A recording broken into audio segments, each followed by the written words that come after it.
بسم اللہ الرحمن الرحیم۔ آج ہم ایک ایسی عظیم ہستی پر بات کرنے جا رہے ہیں جن کا نام سنتے ہی ذہن میں شجاعت، علم اور انصاف کی تصویر ابھرتی ہے۔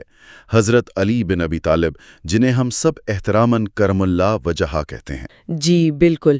اور آج ہمارے پاس جو مختلف ذرائع ہیں، تاریخی روایات ہیں، سیرت نگاروں کی تحریریں ہیں، خود ان کے اپنے اقوال ہیں۔ جی، ان سب کی روشنی میں ہم کوشش کریں گے کہ حضرت علی کی شخصیت، ان کے کردار کی عظمت اور ان کی جو تاریخی میراث ہے اس کو ذرا گہرائی میں سمجھ سکیں۔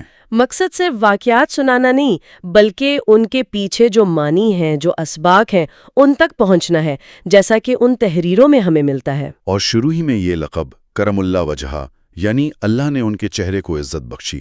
اکثر ذرائع اس کی وجہ یہی بتاتے ہیں کہ آپ نے کبھی بت کو سجدہ نہیں کیا، اسلام لانے سے پہلے بھی نہیں۔ بالکل، اور یہ نقطہ خود بہت اہم ہے۔ اس زمانے کے ماحول میں جہاں آپ جانتے شرک عام تھا، کسی کا بچپن سے توحید کی طرف مائل ہونا یہ واقعی غیر معمولی بات سمجھی جاتی تھی۔ یقیناً۔ پھر اسلام میں ان کی حیثیت دیکھیں۔ رسول اللہ صلی اللہ علیہ وآلہ وسلم سے قریبی رشتہ داری، چچا زاد بھائیگی، پھر داماد بھی بنے۔ بچوں میں سب سے پہلے اسلام قبول کیا۔ جی ہاں۔ ان کا علم، ان کی حکمت، ان کی بہادری، یہ سب چیزیں مل کر ان کی شخصیت بناتی ہیں۔ اور وہ پیدائش والا واقعہ خانہ کعبہ کے اندر، اس کا ذکر بھی تو کئی روایات میں ہے جو انہیں خاص مقام دیتا ہے۔ صحیح۔ تو آئیے ان کی ابتدائی زندگی پر تھوڑی اور بات کرتے ہیں جو ان ذرائع سے ہمیں معلوم ہوتی ہے۔ پورا نام تو علی بن ابی طالب، کنیت ابو الحسن اور ابو تراب بھی، جی، اور القابات میں اسد اللہ، اللہ کا شیر، یہ تو بہت مشہور ہے۔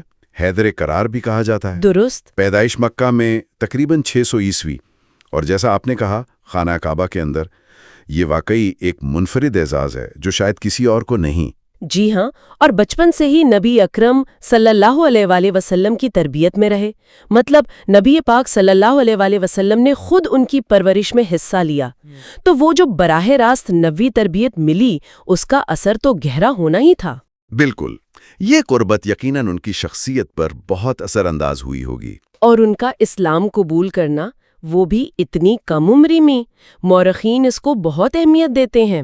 وہ وقت تھا جب اسلام ابھی نیا نیا تھا، کمزور تھا، اور اسے ماننا خطرے سے خالی نہیں تھا۔ صحیح۔ اور پھر وہ واقعہ ہجرت مدینہ کی رات کا، وہ تو کمال ہے۔ جی، وہ تو ایمان کی جانساری کی ایک عجیب مثال ہے۔ ذرائع بتاتے ہیں کہ جب کفار نے نعوذ باللہ نبی اکرم صلی اللہ علیہ وآلہ وسلم کے قتل کا منصوبہ بنا لیا، تو آپ صلی اللہ علیہ وآلہ وسلم نے حضرت علی کو اپنے بستر پر لٹا دیا، اپنی چادر اڑا دی، تاکہ کفار کو لگے کہ نبی پاک صلی اللہ علیہ وآلہ وسلم ہی موجود ہیں، اور اس دوران نبی اکرم صلی اللہ علیہ وآلہ وسلم وہاں سے بے حفاظت نکل جائیں۔ یہ صرف حکم ماننا نہیں تھا، یہ تو سیدھا سیدھا جان کو خطرے میں ڈالنا تھا۔ یقیناً، اس سے پتہ چلتا ہے کہ نبی اکرم صلی اللہ علیہ وآلہ وسلم کو ان پر کتنا اعتماد تھا، اور دوسری طرف حضرت علی کی جرت اور فرمانبرداری کہ جان کی ذرا پرواہ نہیں کی۔ اور کہتے ہیں وہ پوری رات آرام سے سوتے رہے۔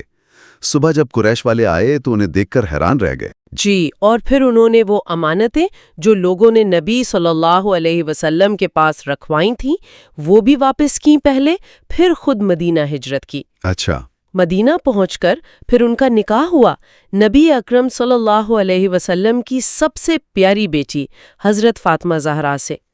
اس سے تو رشتہ اور بھی گہرا ہو گیا۔ بالکل۔ اچھا، اب آتے ہیں اس پہلو کی طرف جس کا ذکر سب سے زیادہ ہوتا ہے، ان کی بہادری، ان کی شجاعت۔ جی، اسد اللہ کا لقب ایسے ہی تو نہیں ملا۔ صحیح۔ تقریباً ہر بڑی جنگ میں، بدر ہو، احد ہو، خندق، خیبر، حنین، ہر جگہ ان کے کارنامے نمایاں ہیں۔ بدر میں بڑے بڑے کافر سرداروں کو انہوں نے ہی ٹھکانے لگایا۔ اور احد میں جب ایک وقت آیا کہ مسلمانوں کے قدم اکھڑ سے گئے تھے۔ جی، وہ بہت نازک موقع تھا جب افواہ پھیلی کہ نبی اکرم صلی اللہ علیہ وسلم شہید ہو گئے ہیں، تو بہت سے لوگوں کے حوصلے ٹوٹ گئے۔ اس وقت حضرت علی ان چند لوگوں میں تھے جو نبی اکرم صلی اللہ علیہ وسلم کے بالکل ساتھ ڈٹے رہے، ان کی حفاظت کرتے رہے، ڈھال بن گئے۔ بالکل، حضرت طلحہ اور کچھ اور صحابہ بھی تھے، انہوں نے نبی اکرم صلی اللہ علیہ وسلم کے گرد ایک حفاظتی گھیرا بنا لیا تھا اور دشمن کو قریب نہیں آنے دے رہے تھے۔ یہ صرف جسمانی طاقت نہیں تھی، یہ ایمان کی مضبوطی تھی، اپنے لیڈر سے وفاداری تھی۔ اور پھر جنگ خیبر، اوہو، وہ تو کیا ہی معرکہ تھا۔ خیبر کے قلعے، خاص طور پر وہ قموس قلعہ، فتح ہی نہیں ہو رہا تھا۔ جی، کئی دن گزر گئے تھے، مسلمانوں میں تشویش بڑھ رہی تھی کہ یہ قلعہ کیسے فتح ہوگا۔ ایسے میں ایک شام نبی اکرم صلی اللہ علیہ وسلم نے وہ مشہور اعلان فرمایا، ہاں، وہ تاریخی الفاظ، کل میں یہ جھنڈا ایک ایسے شخص کو دوں گا جس کے ہاتھ پر اللہ فتح دے گا۔ وہ اللہ اور اس کے رسول سے محبت کرتا ہے اور اللہ اور اس کا رسول اس سے محبت کرتے ہیں۔ سبحان اللہ۔ روایت کہتی ہیں کہ رات بھر صحابہ میں یہی بات ہوتی رہی کہ کل یہ جھنڈا کسے ملے گا، ہر کوئی یہ چاہتا تھا۔ اگلی صبح سب منتظر تھے۔ نبی اکرم صلی اللہ علیہ وسلم نے پوچھا، علی کہاں ہے؟ جی، بتایا گیا کہ ان کی آنکھوں میں تکلیف ہے، آشوب چشم تھا۔ آپ صلی اللہ علیہ وسلم نے انہیں بلایا، اپنا لعاب دہن کی آنکھوں پر لگایا اور دعا کی۔ کہتے ہیں فوراً آنکھیں ٹھیک ہو گئیں۔ اور پھر وہ جھنڈا حضرت علی کو عطا کیا اور فتح کی خوشخبری دی۔ حضرت علی گئے قلعہ قموس کی طرف۔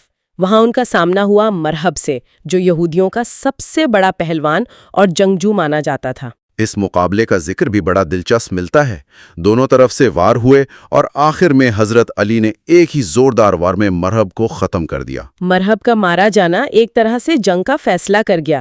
یہودیوں کے حوصلے بالکل پست ہو گئے اور پھر شدید لڑائی کے بعد آخرکار قلعہ فتح ہو گیا۔ اسی فتح کے بعد تو اسد اللہ الغالب، اللہ کا غالب آنے والا شیر کا لقب اور بھی پکا ہو گیا، اور ان کی تلوار ذوالفقار، اس کا ذکر بھی آتا ہے۔ جی، ذوالفقار کو تو حق و باطل میں فیصلے کی علامت سمجھا جاتا ہے، لیکن اہم بات یہ ہے، جیسا آپ نے بھی اشارہ کیا، کہ ان کی بہادری صرف جنگجو والی نہیں تھی۔ بالکل، اس کا مقصد تھا۔ جی، اسلام میں بہادری کا مطلب ہی یہی ہے کہ وہ حق کے لیے ہو، ظلم کے خلاف ہو، اللہ کے دین کے لیے ہو۔ یہ صرف طاقت کا مظاہرہ نہیں، یہ ایمان سے پیدا ہونے والی جرأت ہے۔ وہ نبی اکرم صلی اللہ علیہ وسلم کا وہ قول بھی تو ہے، علی مجھ سے ہے اور میں علی سے ہوں۔ یہ تعلق ان کی بہادری کو اور بھی معنی دیتا ہے۔ یقیناً، ذرائع ہی بتاتے ہیں کہ ان کی طاقت کا اصل سرچشمہ ان کا ایمان تھا، اللہ پر بھروسہ تھا۔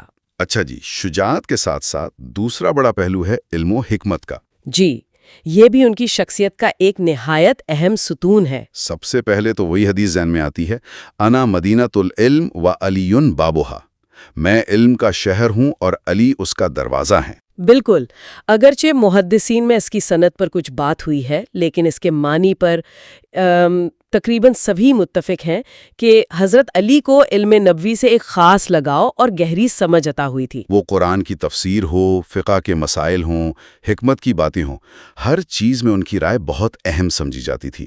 صحابہ بھی مشکل مسائل میں ان سے پوچھتے تھے۔ جی ہاں، اور اس کا عملی ثبوت ہمیں ملتا ہے نہج البلاغہ میں۔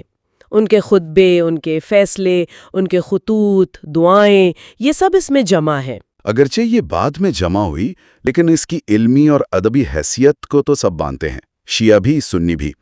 ہمارے پاس جو ذرائع ہیں ان میں نہج البلاغہ سے کئی حوالے ہیں۔ اور جب آپ اسے پڑھتی ہیں تو اندازہ ہوتا ہے کہ ان کا علم کتنا وسیع تھا، صرف دین نہیں بلکہ کائنات، انسان، اخلاق، سیاست، معاشرہ، ہر موضوع پر گہری نظر تھی۔ زبان و بیان بھی کمال کا۔ جی، فصاحت و بلاغت تو اپنی مثالیں آپ ہے۔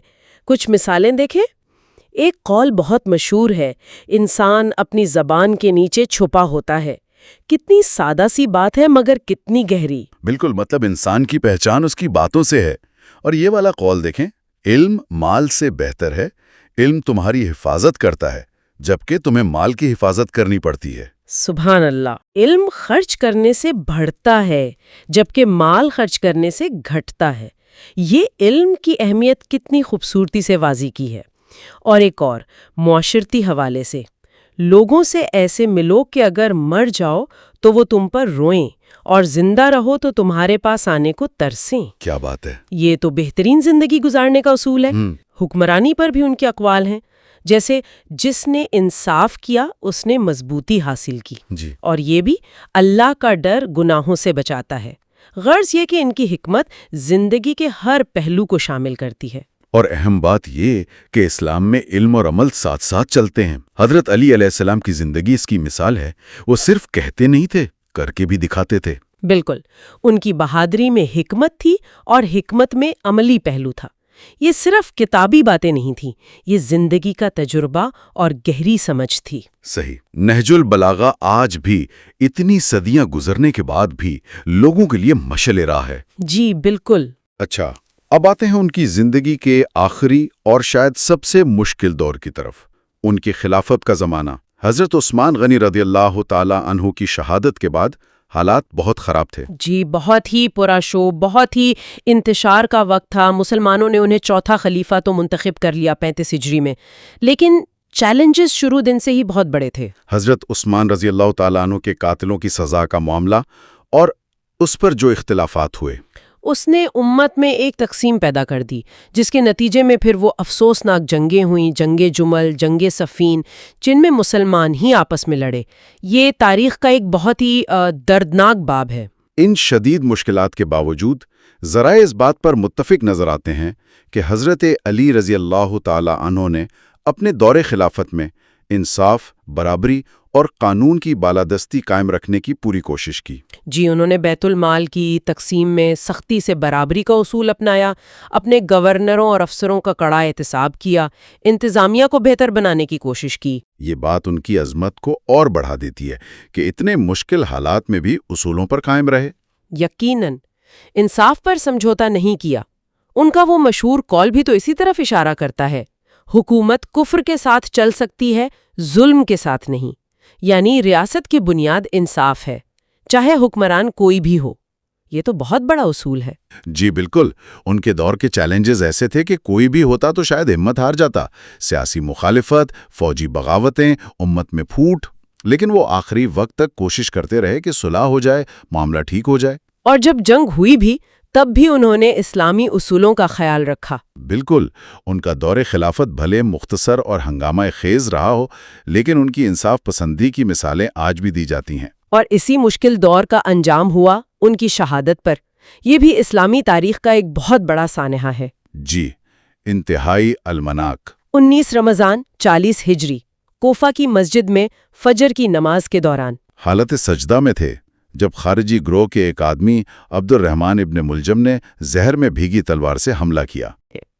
ابن ملجم کا یہ حملہ ایک سوچی سمجھی سازش تھی۔ آپ شدید زخمی ہو گئے، حملہ آور پکڑا گیا، لیکن زخمی حالت میں بھی آپ نے اپنے بیٹوں حضرت حسن اور حسین کو وصیت کی کہ قاتل کے ساتھ زیادتی نہ ہو، انصاف کیا جائے۔ جی، شریعت کے مطابق سزا دینے کا کہا۔